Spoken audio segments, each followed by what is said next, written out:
할렐루야. 오늘도 주어진 삶 속에서 하나님의 선을 행하며 살아가는 성도님이 되시기를 소망하면서 8월 24일 화요일 30분 예배를 드리겠습니다. 하나님께서 우리에게 주신 말씀은 사사기 9장 16절부터 25절까지 말씀입니다. 제가 봉독하겠습니다. 이제 너희가 아비멜렉을 세워 왕으로 삼았으니 너희가 행한 것이 과연 진실하고 의로우냐? 이것이 여룻바알과 그의 집을 선대함이냐? 이것이 그의 손이 행한 대로 그에게 보답함이냐?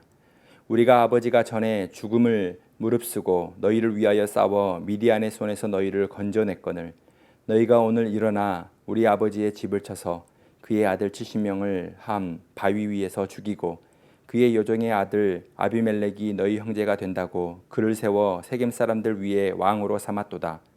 만일 너희가 오늘 여룻바알과 그의 집을 대접한 것이 진실하고 의로운 일이면 너희가 아비멜렉으로 말미암아 기뻐할 것이요 아비멜렉도 너희로 말미암아 기뻐하려니와 그렇지 아니하면 아비멜렉에게서 불이 나와서 세겜 사람들과 밀로의 집을 살을 것이요 세겜 사람들과 밀로의 집에서도 불이 나와 아비멜렉을 살을 것이니라 하고 요담이 그의 형제 아비멜렉 앞에서 도망하여 피해서 브엘로 가서 거기에 거주하니라.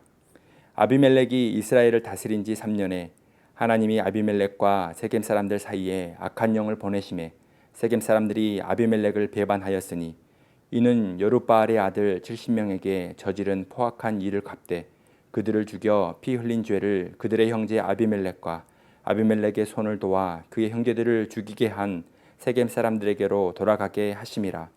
세겜 사람들이 산들의 꼭대기에 사람을 매복시켜 아비멜렉을 엿보게 하고 그 길로 지나는 모든 자를 강탈하게 하니 어떤 사람이 그것을 아비멜렉에게 알리니라. 아멘. 삶은 부메랑과도 같습니다. 우리의 삶에서 하나님의 선을 행하고 사랑을 나누며 살아간다면 반드시 선한 열매가 되돌아옵니다. 반대로 마음과 행동에 욕망과 폭력을 품고 있다면 죄의 고통을 그대로 돌려받게 되는 것입니다. 그래서 죄의 싹을 일찍이 제거하지 않고 방치하면 안 되는 것입니다. 죄의 싹은 시간이 지나 상상을 초월하는 무서운 결과로 부메랑이 되어 반드시 돌아오기 때문입니다. 우리의 삶에 어떤 죄와 경건하지 않는 일들을 거리낌 없이 하고 있다면 그것들을 미련 없이 제거해야 합니다. 하나님의 말씀 안에서 스스로를 잘 지킬 수 있어야 하는 것입니다. 오늘 본문에 나오는 아비멜렉은 탐욕과 제약으로 얼룩진 삶을 살았습니다. 아비멜렉은 아무 자격이나 요건을 갖추지 못했음에도 불구하고 형제들을 모두 죽이는 부당한 방법으로 이스라엘의 왕권을 차지했습니다.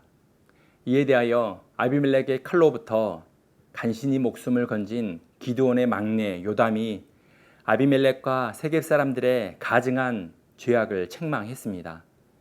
자신의 욕망으로 날뛰는 아비멜렉이 왕이 된 것도 문제지만 자격도 안 되는 아비멜렉을 추대한 세겜 사람들의 행위는 더 큰 문제라는 것을 요담이 책망하고 있습니다. 18절인데요. 너희가 일어나 우리 아버지의 집을 쳐서 그의 아들 70명을 한 바위 위에서 죽이고 그의 요정의 아들 아비멜렉이 너희 형제가 된다고 그를 세워 세겜 사람들을 위해 왕으로 삼았도다.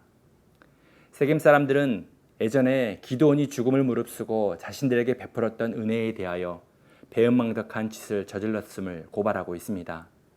요담은 생명의 위협을 무릅쓰고 소리칩니다. 세상이 아무리 악인들의 손에서 놀아나는 것 같을지라도 진실과 하나님의 의가 무너진 것 같아 보일지라도 하나님께서는 악인들의 행한 모든 죄를 반드시 돌려받게 하신다는 것입니다.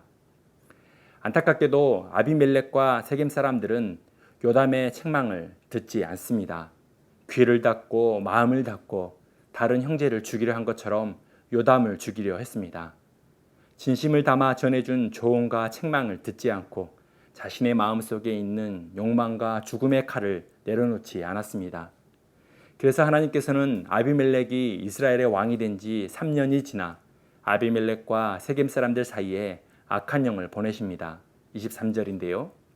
하나님이 아비멜렉과 세겜 사람들 사이에 악한 영을 보내심에 세겜 사람들이 아비멜렉을 배반하였으니 하나님께서는 악한 영을 보내시어 어제의 동맹군이었던 사람들을 오늘의 적이 되어 싸우도록 하셨습니다. 세겜 사람들은 아비멜렉을 배반하고 산들의 꼭대기에 사람을 매복시켜 아비멜렉의 일거수일투족을 감시하고 강탈했습니다. 결국 아비멜렉은 비참한 종말의 길로 접어들게 된 것입니다. 심은 대로 그대로 거둔 것입니다. 사랑하는 성도 여러분, 이 세상에서 가장 강한 독은 독사의 독도 아니고 독약도 아닙니다. 이 세상에서 가장 강한 독은 사람의 마음입니다. 사람은 예수 안에서 가장 영광스러운 존재가 될 수 있지만 죄와 악한 마음을 품고 있다면 가장 포악한 존재가 될 수 있습니다. 부패하게 되면 그 어떤 것보다 더 심하게 부패되는 것이 사람입니다. 예수님께서도 칼을 가지는 자는 다 칼로 망하느니라 라고 말씀하셨습니다. 나의 마음에 칼이 있다면 바로 돌이켜 칼을 벌어야 합니다. 우리의 마음에 다른 사람들을 찌르는 칼, 욕망의 칼, 교만의 칼이 있음을 깨닫는다면 예수 그리스도의 구원과 은혜 앞에 회개함으로 자신을 바로 돌이킬 수 있어야 합니다. 그리스도는 우리의 죄악된 삶을 구원의 삶으로, 마땅히 멸망당할 수밖에 없는 삶을 생명의 삶으로 변화시켜 주시는 분이십니다. 오늘도 우리의 연약한 마음들이 주님의 다스림을 받기를 소망합니다. 또한 그리스도인들은 진심 어린 조언과 책망 앞에서 마음을 열고 수용할 수 있는 사람이 되어야 합니다.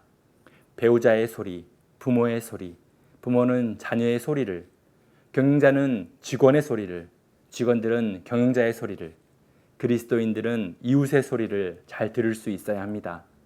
스스로 깨닫지 못하는 우리의 잘못들을 알려줄 때 듣고 변화되는 사람이 되어야 하는 것입니다. 좋은 차는 엔진 성능으로 결정되지 않습니다. 좋은 차는 엔진만큼 강한 브레이크가 있어야 합니다. 커브길에서 속도를 줄이고 정지선에서 멈출 수 있는 브레이크가 중요한 것입니다. 하나님께서는 요담과 같이 우리 인생에 수많은 브레이크를 두셨습니다. 우리 모두가 진심이 담긴 조언과 충고를 잘 들을 수 있는 그리스도인이 되기를 소망합니다. 무엇보다도 우리의 마음에 날마다 말씀하시는 하나님의 음성을 잘 듣고 경건의 능력을 소유한 성도님이 되시길 바랍니다. 하나님의 말씀에 마음을 기울여 경청의 자세를 가지고 살아가십시오. 하나님의 선함과 사랑을 나누며 살아갈 때 다시 돌려주시는 주님의 은혜를 받아 누리는 모든 성도님이 되시길 축복합니다. 함께 기도하겠습니다. 사랑의 하나님, 오늘도 하나님의 말씀과 기도로 경건의 능력을 소유한 모든 성도님이 되게 하여 주옵소서. 우리의 삶이 흔들리고 세상의 소리가 강하고 유혹 시험이 많을지라도 바로 그 삶의 현장에서 하나님의 선을 행하고 하나님의 말씀의 능력을 행할 수 있는 모든 성도님이 되게 하여 주옵소서. 늘 우리로 하여금 선을 베풀고 사랑을 나누며 살아갈 때에 다시 돌아오는 하나님의 은혜를 받아 누리는 모든 성도들이 되게 하여 주옵소서. 감사하며 예수 그리스도의 이름으로 기도드립니다. 아멘. 오늘의 추천 찬양은 여호와께 돌아가자입니다. 오늘도 경건한 삶을 통하여 하나님의 은혜가 되돌아오는 축복의 하루가 되기를 소망합니다. 내 백성이 나를 떠나 돌아섰지만 내 사랑이 내 백성을 포기 못하니 내 모든 것 내어주고 나